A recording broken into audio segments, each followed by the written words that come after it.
میں تواتر سے آپ کو یہ کہہ رہا تھا کہ اس جنگ کی جو نوعیت ہے اس کو آپ نے یہ دیکھنا ہے کہ وہ ہے کیا، اہداف کیا ہیں، کس نے شروع کی، کیوں شروع کی، اور یہ ایک بہت اہم چیز ہے۔ اب اس کے اندر ساری بات یہ ہو رہی ہے کہ جی امریکہ کا حملہ ہو۔ بھائی امریکہ نے یہ جنگ جو ہے وہ صہیونی ریاست کے اعماء پر شروع کی ہے۔ یہ میں لگاتار آپ کے پروگرام پہ یہ بات کر رہا ہوں۔ دسمبر میں جو مارا لاگو میں ملاقات ہوئی، پھر جو فروری میں جو وائٹ ہاؤس میں جو ملاقات ہوئی، جس کے اندر اس ساری بات کا تعین کیا گیا کہ کس طریقے سے یہ معاملہ ہوگا۔ اچھا، اب اس کے اندر سوال یہ پیدا ہوتا ہے کہ کیا ٹرمپ واقعی اتنا بیوقوف آدمی ہے کہ وہ صہیونی ریاست کے کہنے پر کٹھ پتلی کی طرح جو ہے وہ ہل رہا ہے؟ اس کے بارے میں دو آراء ہو سکتی ہیں۔ ایک تو جو سینیٹر کرس وان ہالینڈ کا ہے کہ جی Netanyahu was actually looking for a US president as stupid and as I think he used the term abrasive or whatever, I forget the exact term, like Trump.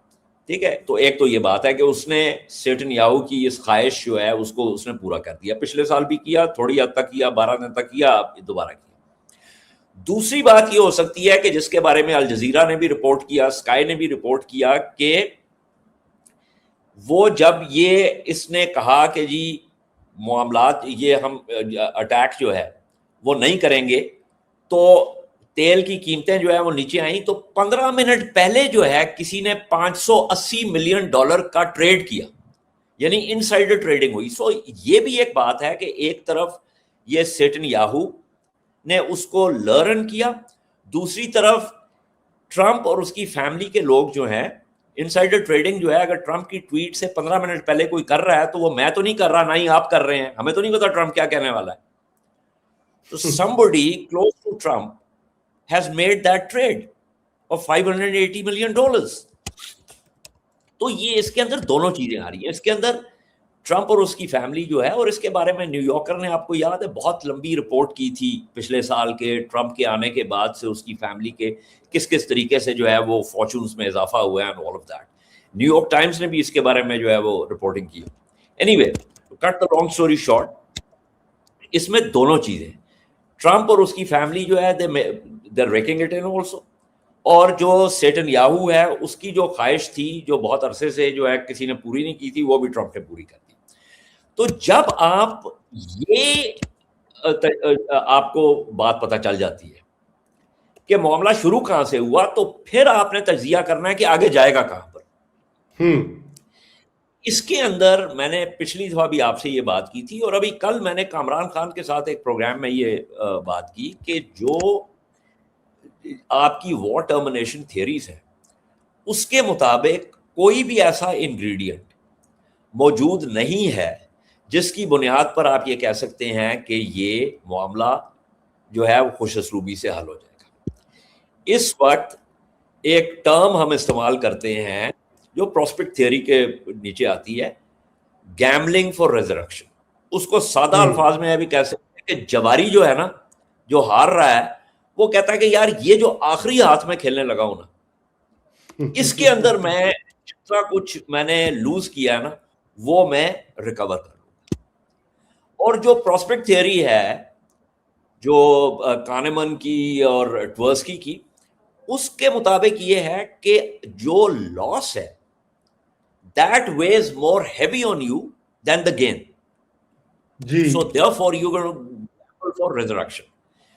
تو اس لیے یہ جو اب دیکھیں اس میں پاکستان نے ایک بہت مثبت کردار ادا کرنے کی کوشش کی ہے، ترکیہ نے بہت مثبت کردار، یہ میں آپ کو کہتا چلوں، اور یہ this is based on my sources and I've triangulated کہ دو چیزیں ہو رہی تھی۔ ایک چیز یہ ہو رہی تھی کہ آبنائے ہرمز کو کھولا جائے اور اس کے لیے کیا شرائط ہوں گی، اور دوسری چیز یہ تھی کہ اس کے کھلنے کے بعد آگے ایک جامع امن کے لیے کس طرح سے معاملات طے کیے جائیں گے۔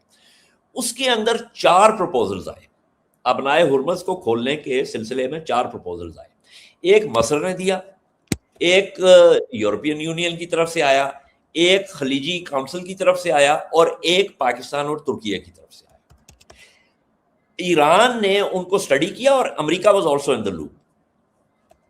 ایران نے مصر کا جو پروپوزل تھا وہ بھی رد کر دیا, یورپین یونین کا پروپوزل بھی رد کر دیا, اور جو خلیجی کاؤنسل کا جو پروپوزل تھا, اب اس کی میں تفصیلات میں نہیں جانا چاہتا, اس کو تو انہوں نے مطلب ٹھٹھا کیا نا, اس کا تو انہوں نے جواب بھی دینے کی جو ہے وہ نہیں وہ کی.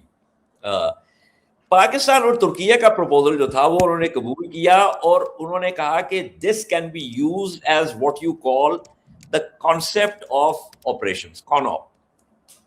ٹھیک ہے, یہ پروپوزل لے کے ہم ادھر گئے ڈی سی میں, اور وہاں پہ ہم نے دیکھا کہ جی معاملہ ہی بالکل الٹ ہو گیا. تو کہنے کا مقصد یہ ہے کہ یہ اب دیکھیں, وہ جب ہم وہاں پہنچے تو اس رات کو صہیونی ریاست نے ایران کی 2 ایٹمی تنصیبات پر بھی حملہ کر دیا اور اسٹیل مل کے اوپر بھی حملہ کر دیا, جس کے جواب میں پھر ایران نے کہا کہ اچھا پھر اگر یہ اینج ہونا ہے تو پھر اینج ہی صحیح. تو وہ جو پروپوزل ہے وہ اب مطلب سو فار اٹس ناٹ فنکشنل, وہ ایونٹ سے اوور ٹیکن اٹ. لیکن اس سے آگے ہم بات کر سکتے ہیں, جو آپ نے حقان فدان کے انٹرویو کی بات کی, اس کے حوالے سے ہم بات کر سکتے ہیں. ہاں, اس کے حوالے سے مختصری بات, کیونکہ آپ نے تو خیر یہ میرے خیال سے یہ آپ ہمیشہ سے ہی آپ کی پوزیشن رہی ہے, بلکہ پچھلی بار بھی ہماری بات ہوئی تھی کہ ابھی نہیں لگتا کہ ڈپلومسی والا جو معاملہ ہے وہ کہیں بھی جانے والا ہے. مگر ہیونگ سیڈ دیٹ, اجاز یہ بتائیے کہ یہ ترکیہ کی بھی بہت زیادہ انوالومنٹ ہے. خیر پاکستان بھی جاتا ہے, پاکستان تو ڈائریکٹلی افیکٹ ہوگا ہر طرح سے اگر یہ پھیلتی ہے وار. آلریڈی جو انرجی شاکس ہو رہے ہیں انڈیا میں بھی, اب لائنیں لگی ہوئی ہیں وہاں پہ, چیخیں نکل رہی ہیں لوگوں کی. لیکن آپ یہ بتائیے کہ ترکی کا امپیکٹ تو ہے, مطلب انفلوئنس بھی ہے, امریکہ پہ بھی ہے, اور نیٹو کا وہ ممبر بھی ہے, اور ان تمام ممالک کو اکٹھا بھی کر رہا ہے, اور وہاں کے طرف سے جو بھی انیشیٹو آتا ہے اس کو سیریسلی لیا جاتا ہے. مطلب it's not just something up in the air. ترکیہ اور امریکہ کے تعلقات جو ہے نا رضا, وہ اتنے کوئی اچھے نہیں ہیں جتنا یہ سوچا جا رہا ہے. وہ اس کی وجہ یہ ہے کہ وہ بیچ میں وہ ٹرمپ نے کہا کہ جی میرا وہ مطلب ایک وہ اسٹرانگ مین ایفیلیشن جو ہوتی ہے نا کہ ایردوان کے ساتھ کہ جی وہ ہے تو اس لیے کہ you know I am very fond of ہم. لیکن جو اگین ساختیاتی تجزیہ, جو اسٹرکچرل انالیسس جو ہے, ترکیہ اور امریکہ کے تعلقات جو ہیں ان میں خاصی سرد مہری ہے. وہ اس میں بیچ میں وہ برف جو ہے وہ پگھلی ہے, وہ F-16 کی وجہ سے یہ وہ, لیکن وہ جو بنیادی جو معاملات ہیں جو کہ Türkiye as a middle power جس طریقے سے آپریٹ کرنے کی کوشش کر رہا ہے, اس کے اندر جو ہے تعلقات میں خاصی سرد مہری ہے in relation to various things. بہرحال ہم اس وقت ترکیہ کے اوپر بحث نہیں کر رہے, اس لیے I will not go into the details. لیکن جو ترکیہ کے حقان فدان صاحب نے جو انٹرویو دیا کل, اس میں انہوں نے بالکل وہی بات کی رضا جو کہ ہمارا بھی نقطہ نظر ہے. انہوں نے کہا کہ دیکھیں ہم نے سب سے پہلے 3 ہمارے جو ہے وہ تھے مقاصد تھے. پہلا مقصد یہ تھا کہ ہم یہ جنگ شروع ہونے سے روکیں, کہ یہ جنگ شروع ہی نہ ہو. اچھا وہ ہو گئی شروع.